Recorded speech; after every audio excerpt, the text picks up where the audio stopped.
Hello दोस्तों, मैं हूं आपका अपना संस्कारी सुमित। आज के टाइम में अगर आपको सीएनजी गाड़ी लेनी है, कंपनी फिटेड, जो कंपनी की तरफ से आती है सीएनजी मॉडल, वो अगर लेना है तो बहुत ही लिमिटेड ऑप्शन हो जाते हैं। जैसे कि इकोनॉमिकल जो भी गाड़ियाँ है ना सेगमेंट की, उसी में आ रही है। हम मारुति की बात करें क्योंकि लीडर सीएनजी में वही है, तो उसकी बात करें तो भाई नीचे से स्टार्ट होती है। देखो, ऑल्टो, एस्प्रेसो, सेलेरियो और फिर वैगन आर। तो इस तरह के जो भी इकोनॉमिकल बजट और मतलब मिडिल क्लास फैमिली के हैं, उनके लिए ये है प्रायोरिटी। अब क्योंकि देखो रीज़न उसका क्या है, सबसे बड़ा रीज़न है जो भी प्रीमियम क्लास के लोग हैं जो 8 लाख 10 लाख रुपए खर्च कर रहे हैं, वो आप जानते हैं वो ज़रूरत वाले नहीं है। सिर्फ ज़रूरत पूरी नहीं करते, वो थोड़ा सा प्रीमियमनेस चाहते हैं, और जो प्रीमियमनेस चाहते हैं वो थोड़े पैसे वाले। तो ये सोच है और ऑब्वियसली बात है, फैक्ट भी है ये। हाँ, तो उस सेगमेंट में नहीं आता।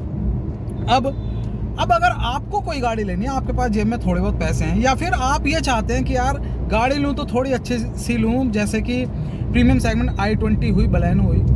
अब अगर आप वो लेना चाहते हो आप, तो आपको बस एक ही वो हो जाएगी अड़चन कि आपको कंपनी फिटेड नहीं मिलेगी। आपको ये सोचना पड़ेगा कि मैं गाड़ी लेकर और फिर ऊपर से रेट्रो फिटमेंट, मतलब बाहर से फिटमेंट करवा लूँ। मैं भले ही अच्छे से अच्छा करवाऊँ, लेकिन करवाना बाहर से ही पड़ेगा।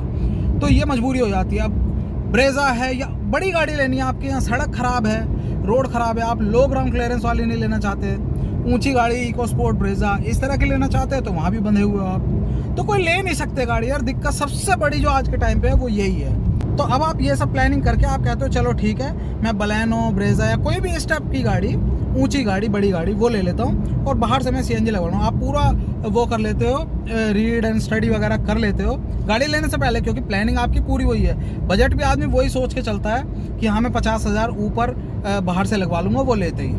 अब दिक्कत क्या होती है सबसे बड़ी, कि गाड़ी आपने ली, अब लेने के बाद आदमी सोचता है यार तुरंत के तुरंत मैं सीएनजी लगवाऊँ। अभी लेकर आए 200-300 जैसे होता है ना, सबसे पहली ब्रेक लगती है गाड़ी की। आज के समय बहुत लोगों की बेस मॉडल्स की, जो कार श्रृंगार वाले होते हैं, कार एसेसरी शॉप्स होती हैं उनके यहाँ, तो वैसे ही आप लोग करने लगे हैं कि गाड़ी ली और तुरंत के तुरंत वो सीएनजी फिटमेंट सेंटर पे लेकर चले गए। लेकिन आपको पता होना चाहिए कि आप ये सही कर रहे हैं या गलत कर रहे हैं। एक्चुअल में जो भी गाड़ी आप ले रहे हैं, कोई सी भी गाड़ी ले, तो आप कम से कम मिनिमम उसे 10,000 किलोमीटर या फिर 1 साल, जो आपका पहला सर्विस वाला पीरियड होता है ना, फर्स्ट सेकंड सर्विस मान लो, क्योंकि फर्स्ट सर्विस तो मोस्टली 1,000, किसी में 1,000, किसी में 2,000 पे हो जाती है। तो जो 10,000 किलोमीटर और 1 साल वाला टाइम ड्यूरेशन है, उसको आप काटो पूरा। अब उसमें सबसे बड़ा जो रीज़न है, वो रीज़न क्या है? मशीन है। ठीक, गाड़ी है, कोई सा भी ब्रांड हो, बहुत प्रीमियम ब्रांड हो, भले ही मर्सिडीज भी हो, ये मशीन है। किसी भी तरह की प्रॉब्लम आपको आ सकती है, मशीन कर सकती है किसी भी तरह की प्रॉब्लम। मैन्युफैक्चरिंग फॉल्ट हो सकता है, कोई बड़ी बात नहीं है इसमें। मैं एग्जांपल की बात करूं, अपनी गाड़ी ड्राइवर की बात करता हूं। जैसे कुछ कुछ पार्ट हैं जो कंपनी अब कह रही है कि हाँ इसमें प्रॉब्लम है, तो खुद ही बुला के चेंज कर रहे हैं। ठीक, अब जैसे वो बुला रहे हैं कि हाँ आके करवा लो, उससे पहले ही वो प्रॉब्लम आपको अगर दे जाते वो चीज़ें, वो कमियाँ, तो फिर आप सीधा वहाँ ले जाके अंडर वारंटी सारा काम कराते। लेकिन उस समय कंपनी मना कर देती कि नहीं हम वारंटी नहीं देंगे, क्योंकि आपने फिटमेंट करा लिया, क्योंकि ऊपर से रिकॉल है नहीं ऐसा। अब ये मैं केवल अपनी की नहीं कह रहा, अब मैं उससे ऊपर चलता हूँ। जैसे मेरे फ्रेंड की है ग्रैंड आई-10, उसमें उसका स्टीयरिंग पूरा चेंज हो चुका है एक बार, जो स्टीयरिंग पे बटन्स होते हैं वो 2 बार चेंज हो चुके हैं, जो एसी के कंट्रोल्स होते हैं वो 2 बार चेंज हो चुके हैं, इस तरह के, और एक बार जो उसका वो है ऑल्टरनेटर चेंज हो चुका है। तो ये चीज़ हो चुकी है। अब आप कहेंगे भाई हुंडई में ऐसा, हाँ मशीन है यार, कोई दिक्कत नहीं है। और 5 साल की एक्सटेंडेड वारंटी करा रखी थी उस बंदे ने भी, मेरे दोस्त ने भी, तो 5 साल के ड्यूरेशन में ये सब हुआ। अब वहीं पर 1 साल या 1.5 साल या उससे पहले ही ये प्रॉब्लम दे जाते, तो क्या होता, अगर सीएनजी उस समय लगवा ली होती तो कुछ नहीं हो पाता, वारंटी ख़त्म थी। उसी की तरह मेरे पास पहले ऑल्टो 800 भी रही थी, उसमें अंडर वारंटी सस्पेंशन चेंज हुआ था, और एक वाटर पंप जो होता है जो कूलेंट सर्कुलेट करता है वो चेंज हुआ था। तो ये सारी चीज़ें आती रहती हैं। ऐसा कुछ नहीं है कि भाई हम अच्छी से अच्छी महंगी गाड़ी लेंगे, या आप ये कहो यार ये तो ऑल्टो थी इसमें हो गया, महंगी लेंगे कोई ब्रेजा वगैरह लेंगे उसमें नहीं होगा, ऐसा कुछ नहीं है। मशीन है, मशीन में प्रॉब्लम आती हैं। इसीलिए सबसे बड़ी चीज़ है कि आप 10,000 किलोमीटर, लोग कहते हैं यार 10,000 के बाद भी तो मुझे लगानी है, अब मैं 10,000 किलोमीटर तक 60-70 हज़ार रुपये का तेल क्यों फूकूँ। लेकिन उस 60-70 हज़ार रुपये में आप देखिए, अगर किसी भी तरह का मैन्युफैक्चरिंग फॉल्ट है गाड़ी के अंदर, तो वो आपके सामने उस 10,000 किलोमीटर और 1 साल में आ जाएगा, और किसी भी तरह की आपको वहाँ पर कंपनी में क्लेम करने में, वारंटी क्लेम करने में दिक्कत नहीं होगी। तो सबसे पहले ये नियम बना लो कि आप 60-70 हज़ार रुपये करीब 1 साल लगा दोगे, पेट्रोल में फूंक दो, कोई इशू नहीं है, कोई दिक्कत नहीं है। और आप जब भी अगर सीएनजी का फिटमेंट करवा रहे हो, रेट्रो फिटमेंट करवा रहे हो, कितना भी अच्छा हो, मैं वो नहीं कह रहा, अच्छे बुरे की बात ही नहीं कर रहा मैं, कितना भी अच्छा हो, उसको 1 साल रुको, गाड़ी को टाइम दो, गाड़ी को खुद एडजस्ट होने दो, सारे जो पार्ट्स हैं उनको सेट होने दो, वियर एंड टियर वाली चीज़ें हैं उनको एक बार आप खुद एनालाइज करो। क्योंकि एक बार वारंटी गई, कुछ छेड़छाड़ हुई, और वो तो बड़ी छेड़छाड़ है, एक बार वो गया, फिर आप कितने हाथ पैर मारते रहो, सब हाथ जोड़ लेंगे आपके आगे। अब बात आती है इंश्योरेंस की। इंश्योरेंस की कहानी ये है कि जैसे ही आप किसी भी गाड़ी में लगवाते हैं, बाहर से फिटमेंट कराते हैं, सबसे पहला आपका काम होना चाहिए आरसी पे एंडोर्स कराना। आरसी पे एंडोर्स होते ही वो इंश्योरेंस पे एंडोर्स हो जाएगा आपका, और वो ज़रूरी है, बहुत ज़रूरी है वो चीज़, क्योंकि गाड़ी सड़क पे चल रही है, आप सेफ चलो, कहीं और लग के किसी से दिक्कत हो सकती है। अब बात आती है जो BS6 वाले हैं, इस समय BS6 गाड़ियों में भी धड़ाधड़ लग रही है भाई, तेल अभी महंगा हुआ है, तो और अभी करीब 1-1.5 साल से BS6 बिक रही है, 1 साल से, तो उसमें बहुत ज़्यादा है कि लोग CNG लगवा रहे हैं और वो पास नहीं करवा रहे। अब लोग मुझसे पूछ रहे हैं, खुद क्वेश्चन आ रहे हैं मेरे पास कि भैया उस केस में क्या होगा, मुझे क्लेम नहीं मिलेगा। देखो, क्लेम एक होता है कि छोटा मोटा, मतलब आपकी केवल हेडलाइट लग गई, आपका बम्पर लग गया, हल्का फुल्का है, एक दरवाजा है, छोटा क्लेम है। वो होते हैं जो शोरूम है, शोरूम में ही, शोरूम के लेवल पर ही हो जाते हैं वो पास।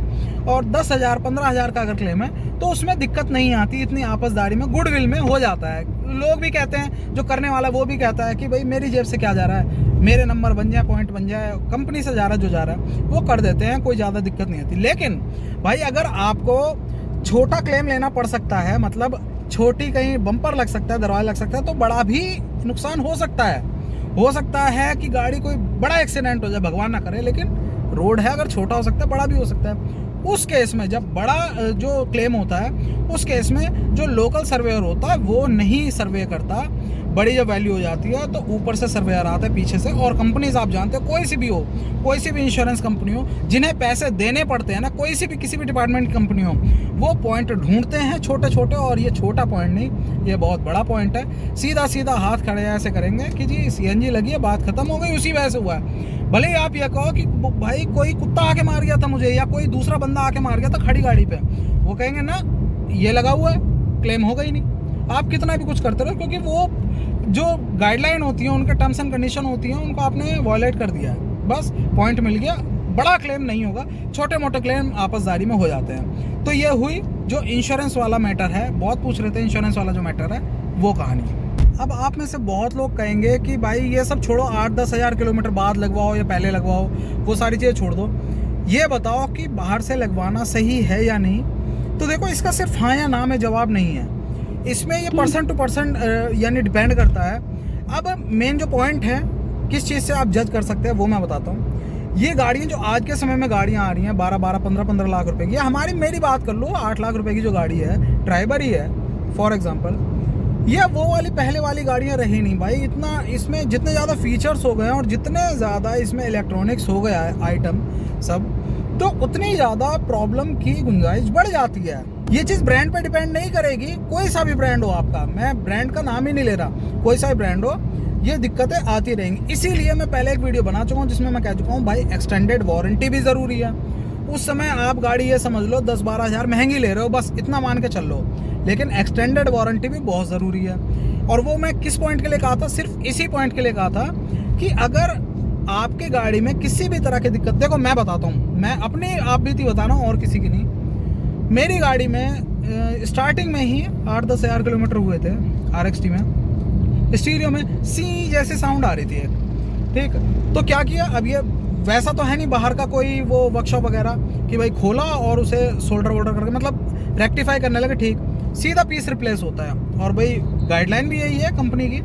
अब वही स्टीरियो अगर बात करें कंपनी में, अगर मेरी वारंटी वॉइड हो चुकी होती तो वो चीज़ या तो मैं करवाता तो 25,000 रुपये लगते। अब लोग कह देंगे कि भाई बाहर से 12-14 हज़ार 15 हज़ार, हाँ मिल जाता बाहर 12-14 हज़ार का, लेकिन अब ये तो समझो मुझे वो भी खर्च करने पड़ते हैं। किसी भी तरह का कोई प्रॉब्लम होती है, पावर विंडो ख़राब होती है, कुछ भी होता है, 5-5 हज़ार 7-7 हज़ार 8-8 हज़ार की आइटम है। पहले वाली बात नहीं रही। और ये सारी चीज़ें एक झटके में निकल जाती है। आप देखो, आप 40,000 50,000 जो है रुपए, वो 10,000 किलोमीटर चला के गाड़ी या 12,000 किलोमीटर चला के कर रहे हो, और उसके बाद कुछ गाड़ी में प्रॉब्लम हो जाती है या किसी भी तरह की खराबी आ जाती है, तो भाई वहाँ बराबर हो गए।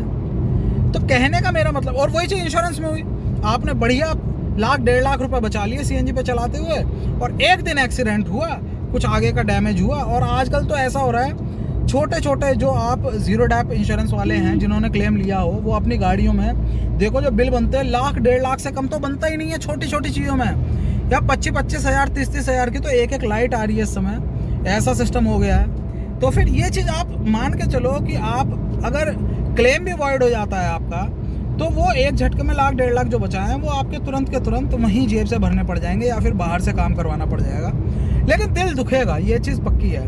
तो इसीलिए मैं ये पॉइंट आपको बता रहा हूँ कि आप जज करो।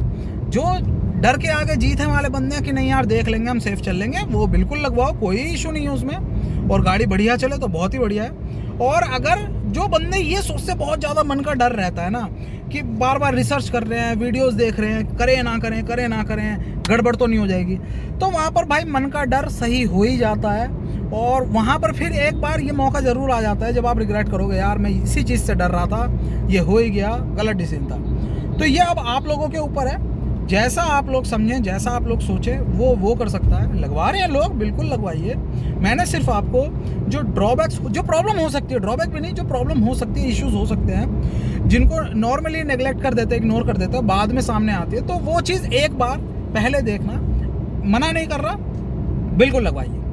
तो ये था इस वीडियो में। मैं सोच रहा था, क्वेश्चन बार बार यार रिपीटेटिव मोड पे हो रहे थे, मैंने कहा चलो ये बातें कर लूँ आप लोगों से, और एक बार समझ लो आप लोग भी कि क्या क्या नुकसान हो सकते हैं। ब्रेकर हाँ रंबल स्टेप। तो ये चीज़ आप देख लो, सारी चीज़ें ध्यान से सुना होगा, समझा होगा आपने, आई गेस। और अगर इन बातों से डिसीजन मेकिंग में हेल्प मिल रही है, या और भी कोई डाउट है तो कमेंट कर देना। और अगर वीडियो अच्छा लगा हो तो प्लीज़ लाइक करना, वीडियो को शेयर करना, अपने दोस्तों का सब्सक्राइब कर लेना संस्कारी सुमित चैनल को। या बहुत शेकी हो गया होगा, हाथ से ही पकड़ के बना रहा हूँ। तो जय हिंद।